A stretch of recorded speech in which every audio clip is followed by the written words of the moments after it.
So in this video, I'm doing kind of a strange idea. I wasn't sure if it was gonna work, and then I posted it on Patreon. Like I did a poll asking like what video I should do next, and people seemed to really like the idea of turning my houseplants into characters, or basically creating creatures and characters inspired by my houseplants, because I have a nice small collection of plants. It just gives me something to do. It gives me another hobby because I can't just only draw all the time. That just gets really old, and I don't want to just draw. Like, you kind of need to have variety in life, so that's why I like to take care of plants. It's like the one hobby that I always like grow more interested in. When spring comes around, then over the winter I just keep them alive, and then I start to like get more interested once like the weather gets nicer. It kind of goes in cycles.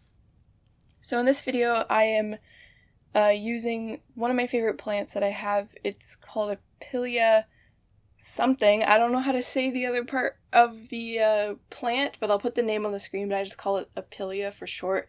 But I think there's other plants that also have Apilia in the name, so that's not really like a proper description.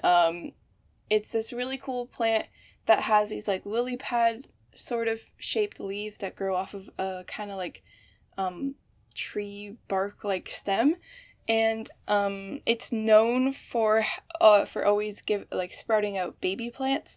So it will grow new babies out of the soil, and once they get big enough you can cut them off and start your own plant and start a different plant. I've already done that once, because when I bought it had a baby in it, and then as I took care of it for about half a year, 2 more babies grew, and I tried to repot those and they both died because I probably did it too early, or they probably got infected or something. They didn't make it, but I still have like the mother plant.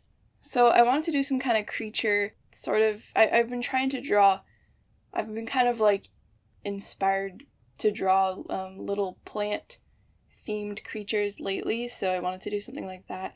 And I couldn't decide on the body type that I wanted it to have, because I initially was going to do like a round ball, sort of like humanoid sort of figure.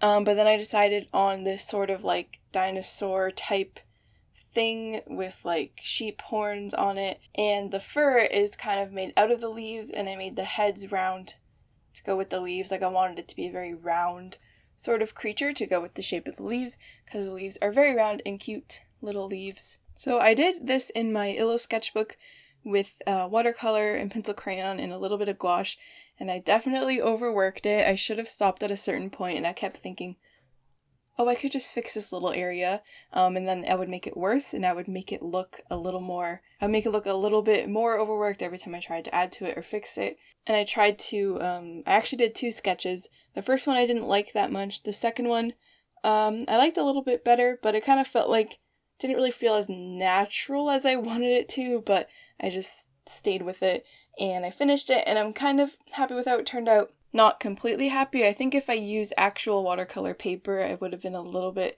happier, because this sketchbook, the paper is so smooth, and any brushstroke you make just shows up completely on the paper.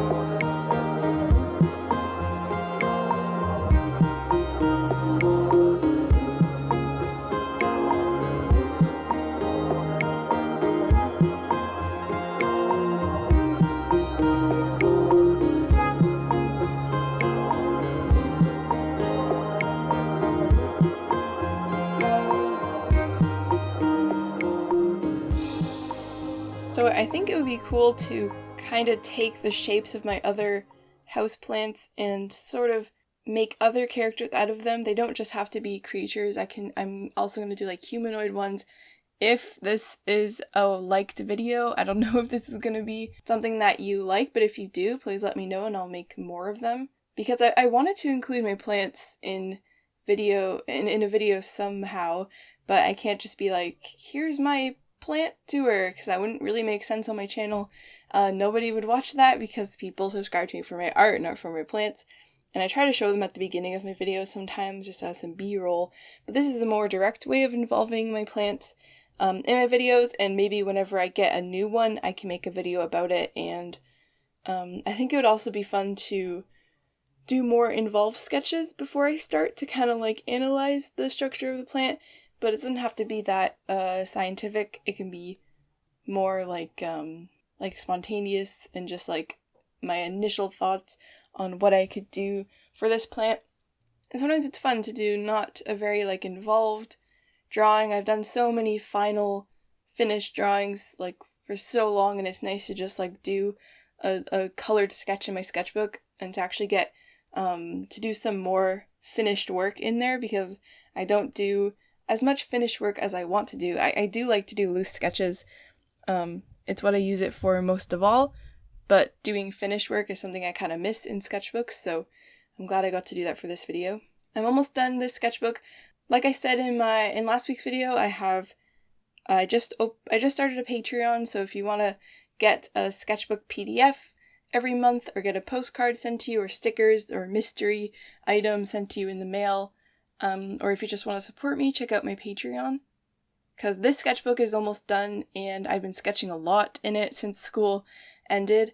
So I'm going to have a lot to show at the beginning of May. So if you want to see that, make sure you become a patron. But I'm always going to do sketchbook tours on YouTube. Just, they won't be like, very high resolution. It's just like a quick flip through, but the sketchbook PDF lets you really look at each sketch in a very like up close HD kind of way. So I think that'll be a lot of fun to share, and it makes me sketch more, which is good.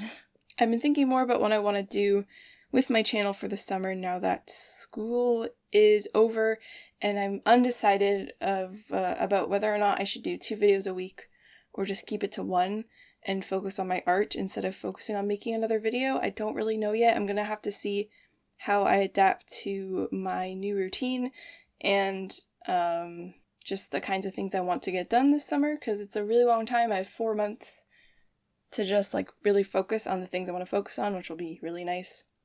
Another thing about this houseplant is for a while they were really hard to find. I remember people would have to pay like a huge amount of money just to get their hands on one a while ago, and I saw them in my nursery. They were new, and it was something like, it was either $12 or I think it was like $20 for one plant, and it was just one small pot for $20, and usually plants that size are like $4 or $5, but I really wanted it, so I paid the price. And now you can buy the babies for like $5, which I would have done if that was an option, because $20 is a bit much. But I don't think the babies were mature enough to give off the pups, so I'm glad I got a mature plant because it actually gives off babies. It's just a really fun plant to take care of. I'm a little bit worried about it though, because some of the leaves don't really look quite right. I don't know if there's anything it needs or not. I'm trying to do research about it. So like I said, I used watercolor, and then I actually like mix in white gouache with the watercolor. So anything that was gouache is just white gouache that I colored using the watercolor I was using. It's the water-soluble gouache, not the acrylic gouache, because if you use acrylic gouache in your watercolor palette, it's going to dry there permanently. You won't be able to get it out. Then I use just like my pencil crayons to go over top. Oh, I also use some Posca pens as well. I kind of use a little bit of everything. I wish I did this on watercolor paper, but not everything can go as smoothly as I want it to, and that's okay. So I really hope you enjoyed this video. Thank you so much for watching. Let me know if you enjoyed this or not, or if you have any suggestions for future videos like this. And if you want to check out my Patreon, there'll be a link in the description. So thanks so much for watching, and I'll see you in my next video.